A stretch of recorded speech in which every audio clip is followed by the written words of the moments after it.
मक्का शहर में स्थित काबा ये वो जगह है जो मुसलमानों के लिए जितना पवित्र है, दूसरे धर्म के लोगों के लिए उतना ही रहस्यमय। काबा के रहस्यमय होने की सबसे बड़ी वजह यह है कि काबा के पास तो दूर पूरे मक्का शहर में भी मुसलमानों के अलावा और किसी भी दूसरे धर्म के मानने वाले लोगों को जाने की इजाजत नहीं है।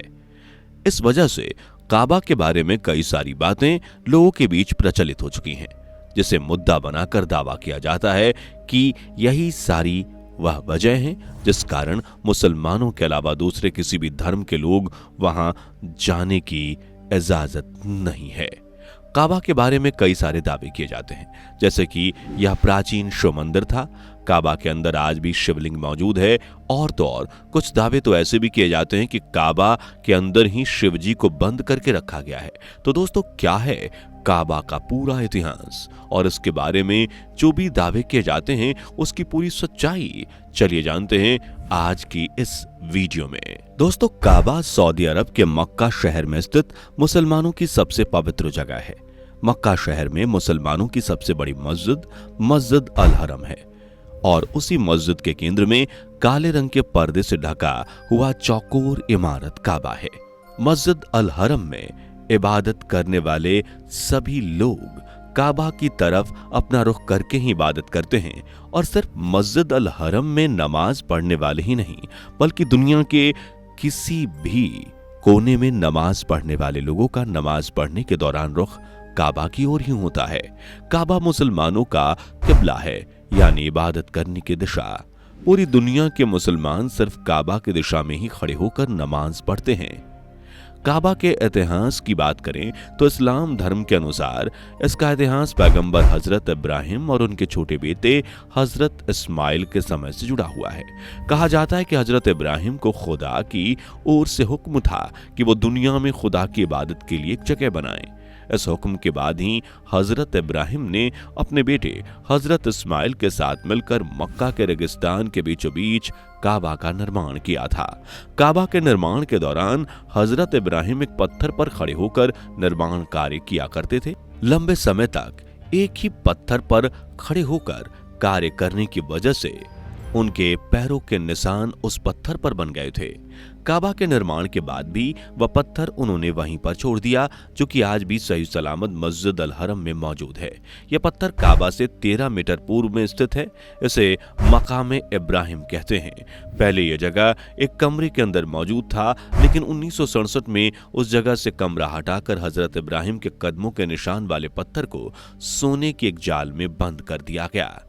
हजरत इब्राहिम ने जब काबा का निर्माण किया था तब काबा एक रेगिस्तान हुआ करता था, लेकिन फिर समय के साथ साथ काबा की धार्मिक मान्यता बढ़ती गई और पैगंबर मोहम्मद साहब का समय आते आते मक्का पूरे अरब क्षेत्र का पवित्र धार्मिक स्थल बन चुका था। प्राकृतिक आपदा और कमजोर निर्माण की वजह से काबा की इमारत को कई बार नुकसान पहुंचा है और फिर इसका पुनः निर्माण कराया गया। वर्तमान में काबा जिस आकार में दिख रहा है, इसका निर्माण सबसे पहले 683 ईस्वी में किया गया था।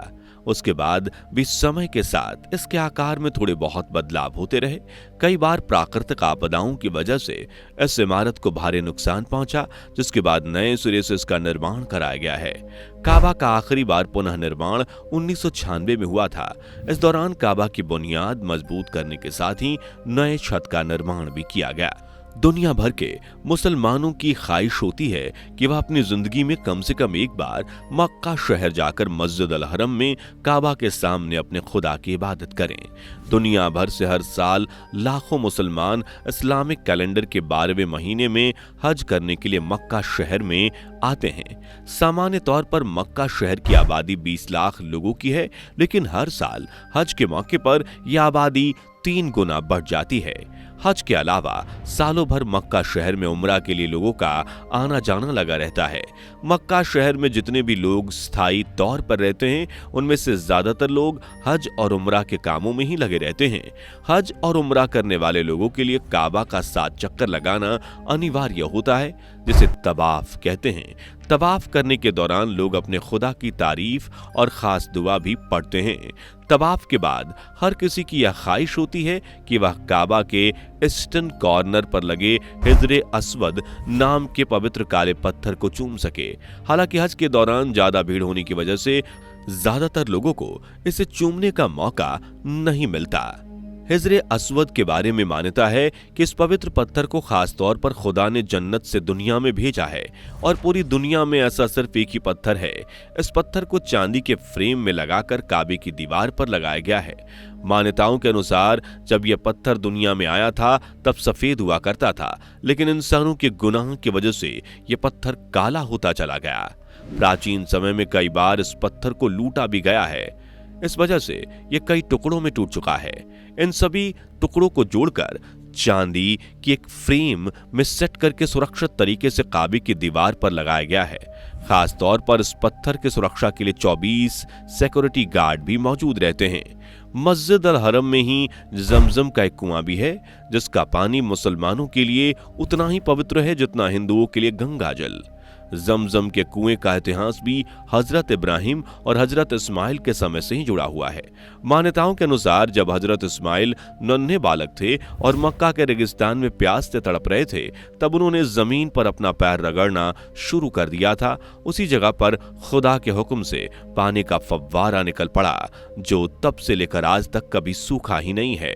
मक्का आने वाले हर साल लाखों हज और उम्रह यात्री इस पानी से अपनी प्यास बुझाते हैं और इस पानी को अपने साथ ही अपने घर ले जाते हैं। इतना ज्यादा उपयोग के बावजूद जमजम के कुएं का पानी आज तक खत्म नहीं हुआ है। काबा को चारों ओर से काले रंग के कपड़े से ढका जाता है, जिसे किश्वाह कहा जाता है। किस्वाह का निर्माण सिल्क से किया जाता है, जिस पर सोने के धागे से कुरान के संदेश लिखे होते हैं। एक किश्वाह के निर्माण में 670 किलोग्राम सिल्क और 35 किलोग्राम सोना का उपयोग किया जाता है। किस्वाह हर साल इस्लामिक कैलेंडर के आखिरी महीने के 9 तारीख को बदला जाता है। क्योंकि काबा का दरवाजा हमेशा ही बंद रहता है, इस वजह से इसको लेकर कई सारे अफवाहें लोगों के बीच मशहूर हो चुकी हैं। लेकिन दोस्तों, आपको बता दें कि काबा का दरवाजा हमेशा बंद नहीं रहता है। काबा का दरवाजा हर 2 साल में एक बार खोला जाता है। साल में पहली बार यह दरवाजा इस्लामिक कैलेंडर के पहले महीने मुहर्रम की 15 तारीख को खोला जाता है और दूसरी बार इस्लामिक कैलेंडर के 8वें महीने शबान की 1 तारीख को खोला जाता है। साल में दोनों बार दरवाजे इसलिए खोले जाते हैं ताकि काबा के अंदर की सफाई की जा सके। जब काबा का दरवाजा खोला जाता है तब कुछ गिने चुने लोगों को इसके अंदर जाने की इजाजत दी जाती है।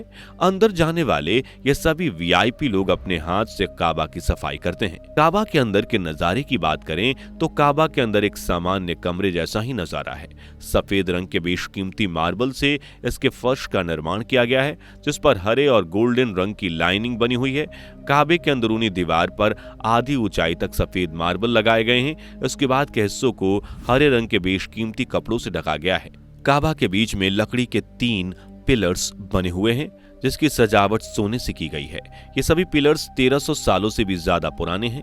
2 पिलर्स के बीच में टेबल के आकार का एक छोटा सा अलमारी रखा गया है। इस अलमारी के अंदर काबा की सफाई में इस्तेमाल किए जाने वाले कपड़ों के अलावा कई तरह के बेशकीमती और दुर्लभ इत्र यानी परफ्यूम रखे जाते हैं। काबा की सफाई में इन परफ्यूम्स का इस्तेमाल होता है।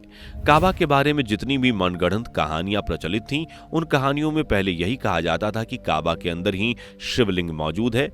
लेकिन जब इंटरनेट से इस दौर में काबा के अंदर की तस्वीर लोगों के सामने आई, तब मनगढ़ंत कहानी फैलाने वाले लोगों ने अपनी कहानी बदली और नई कहानी में यह कहा जाने लगा कि काबा के अंदर जो छोटी सी अलमारी मौजूद है, उस अलमारी के अंदर शिवलिंग को रखा गया है। लेकिन दोस्तों, इस अलमारी की सच्चाई भी मैंने आपको बता दी है कि इसके अंदर काबा की सफाई के इस्तेमाल होने वाले कपड़े हैं और इत्र को रखा गया है। तो काबा के अंदर शिवलिंग होने के जो भी दावे किए जाते हैं, उन दावों में कोई सच्चाई नहीं है। काबा एक पवित्र धार्मिक स्थल है जहां मुसलमान लोग खुदा की इबादत करते हैं। इससे ज्यादा ना तो काबा की कोई सच्चाई है और ना ही कोई रहस्य। उम्मीद है आपको आज की यह वीडियो पसंद आई होगी। अगर हाँ तो इसे लाइक करें, अपने दोस्तों के साथ शेयर करें और ऐसे ही और वीडियोस देखते रहने के लिए हमारे चैनल को सब्सक्राइब जरूर करें। Thanks for watching.